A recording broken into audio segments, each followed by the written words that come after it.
Eu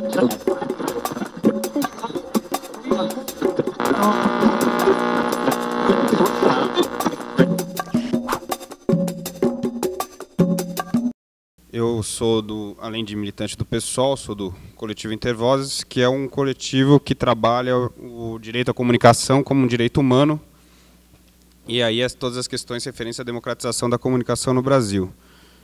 Muita coisa aqui, enfim, do que eu tinha preparado já foi dito, eu vou reforçar algumas coisas e tentar fazer uma fala breve aí para a gente já poder ir para o debate, até porque já passou bastante tempo. Eu peguei alguns dados aqui do orçamento de 2009 em relação aos gastos do governo, e o governo gastou apenas 700 milhões com cultura, na rubrica de cultura, em 2009. 700 milhões num país como esse é uma verba irrisória, né? É porque a maioria das coisas que a gente vê feitas em cultura justamente são feitas com renúncia fiscal, então isso não é o governo, não é o Estado propriamente que faz, é o Banco Itaú, o Citibank, eles que vão definir aí a política como foi dito, né? Então, o Banco Itaú, inclusive, ele vai definir a política pela renúncia fiscal, né, do seu conselho de marketing, e vai definir também porque ele é o maior financiador de campanha tanto do Lula quanto do Serra, então ele também acaba definindo a política por outros caminhos que não só pela renúncia fiscal. Mas esses 700 milhões, que foi gasto com cultura, diretamente, né, com editais, etc., ele representa 0,06% do PIB brasileiro, né, de todo o trabalho que vocês e eu e nós fizemos e geramos impostos para o governo. Ele pegou todo esse dinheiro, pegou 0,06 e investiu em cultura. Ele pagou de juros da dívida pública 780 bilhões, o que dá só 542 vezes o orçamento de cultura num ano, né? Uma quantia referente a 35% de todo o PIB brasileiro. E aí só um outro dado curioso, os brasileiros consumiram em 2009 15 bilhões de reais com comida para cachorro, que é 20 vezes o orçamento da cultura. Então, assim, a gente gasta mais com comida para cachorro do que o governo, 20 vezes mais do que o governo investe em cultura, né? Então, muitas vezes você vai fazer o debate de cultura e as pessoas falam, não, mas você é contra o ponto de cultura, você é a favor do pontão.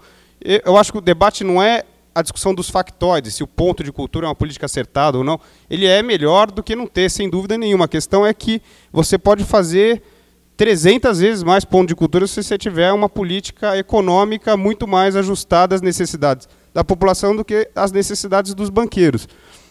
Então, acho que a política de cultura ela tem que ser entendida também nessa figura mais ampla aí da política econômica, porque senão a gente vai ficar, o que não é menos importante, discutindo formas e projetos e financiamentos específicos sem discutir o quanto isso representa em importância real para a política brasileira, que vai se refletir no orçamento que você destina diretamente a isso, né?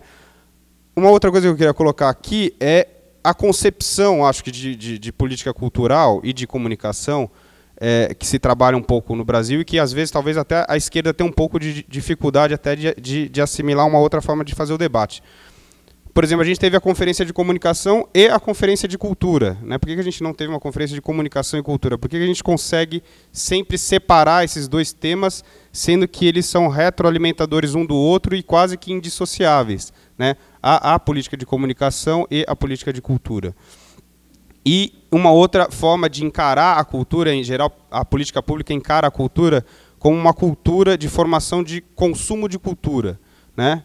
Então, se eu for garantir o direito à comunicação no Brasil, significa garantir que todo mundo tenha celular e possa consumir e falar no celular e possa ver a TV e ouvir o rádio. Ou seja, eu sou sempre o espectador e o consumidor da cultura. Eu nunca sou o produtor, né? O cara que vai fazer o conteúdo para a televisão ou que vai ter uma rádio comunitária ou que vai produzir a política pública, ela lida com o cidadão como um consumidor e geralmente não como um produtor. Então, essas separações entre cultura e comunicação e entre produção e consumo, eu acho que a gente tem que estar atento aí na formulação do nosso programa de como que a gente consegue derrubar essas barreiras colocadas, né, do ponto de vista dessas separações. Só para vocês terem uma ideia aí da importância, de tratar esse tema junto. O PSOL está atualmente com uma ADIM sobre a TV digital, que já foi 2 vezes para votação no Supremo e foi retirado de pauta. Essa ADIM a gente pede simplesmente a reversão dos sinais digitais de todas as emissoras brasileiras, porque elas foram concedidas ilegalmente, né? O governo federal, a Globo, a Band, enfim, todas as emissoras que têm uma concessão analógica de TV, ganharam de presente uma digital também, só porque elas já tinham uma analógica. O que, do nosso ponto de vista, é totalmente inconstitucional. Você não pode oferecer concessão de TV a ninguém sem que isso passe pelo Congresso Nacional, e etc. Então, que se reverta esses sinais, ou seja, que se cancele o sinal digital dessas emissoras e que se faça um processo que passe pelo Congresso Nacional e que você possa distribuir, porque com a TV digital você pode, no lugar de uma emissora, ter 8, né? Ter 8 emissoras novas no lugar que uma ocupa, né? Então, a comunicação tem a ver com isso. Você nunca vai produzir conteúdo para a TV se só quem vai comprar esse conteúdo é a Globo, a Bandeirantes, a Record, etc., né? Se você tiver uma quantidade muito maior de emissoras, muitas delas públicas e muitas delas populares, você vai conseguir ter canais de distribuição de produção de conteúdo muito diferenciados. Agora, acontece que se eles votarem a DIN e realmente reverterem o sinal, muito provavelmente grande parte dos brasileiros não vai acabar de ver a Copa do Mundo em HD, porque os sinais vão ser revertidos. Aí não sei se isso vai ser muito positivo para a imagem do PSOL nesse momento, ser o partido que derrubou a Copa do Mundo na TV de todo mundo, mas é só ligar no canal analógico que todo mundo ia poder ver sem problema nenhum. Mas, enfim, é algo de certa importância. E um último ponto, que a gente debateu isso e houve uma resistência muito forte do governo e de uma boa parte dos movimentos sociais que estão mais atreladas aí à governabilidade,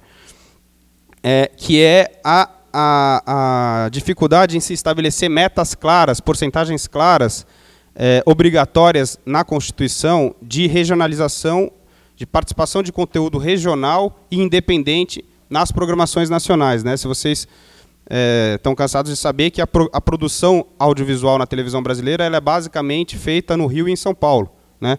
Então você não tem uma regionalização da produção de conteúdo e você não tem uma quantidade de produção independente nessas emissoras que consiga criar, digamos assim, um mercado razoável para a produção independente.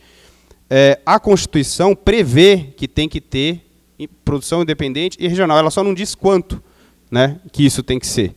Então o cara vai lá, bota um vídeo de celular de alguém de Sergipe e fala que teve uma produção que era independente e que era de Sergipe, porque, enfim, eu nem qualifico o que é produção independente e nem falo quanto que tem que ter. Eu acho que, e na conferência a gente teve dificuldade em estabelecer essas porcentagens claras, que é uma reivindicação muito antiga do movimento de comunicação, que é que a gente defina isso.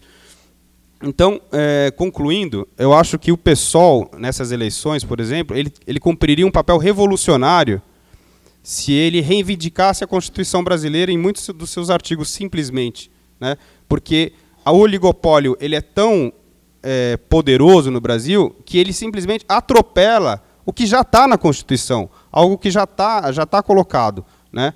As concessões são automaticamente renovadas das televisões, enfim, você tem uma série de coisas que, se você falasse, cumpra-se a Constituição, você vai estar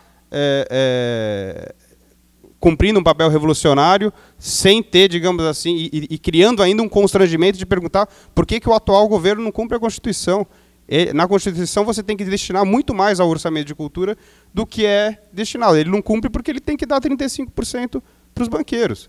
É por isso que não se faz, né, as coisas, você cria uma lei que ela se sobrepõe à Constituição e você cumpre a lei de responsabilidade fiscal, independentemente do que isso signifique para a saúde, para a educação e etc. Então, acho que a gente tinha que conseguir fazer esse ajuste aí no nosso programa de como que a gente consegue constranger, né, a política pública da forma como ela está construída diante das bases, digamos assim, mais consensuais, que já seriam já se configurariam um processo revolucionário, na minha opinião, se a gente reivindicasse essas questões mais categoricamente como algo que tem que ser cumprido.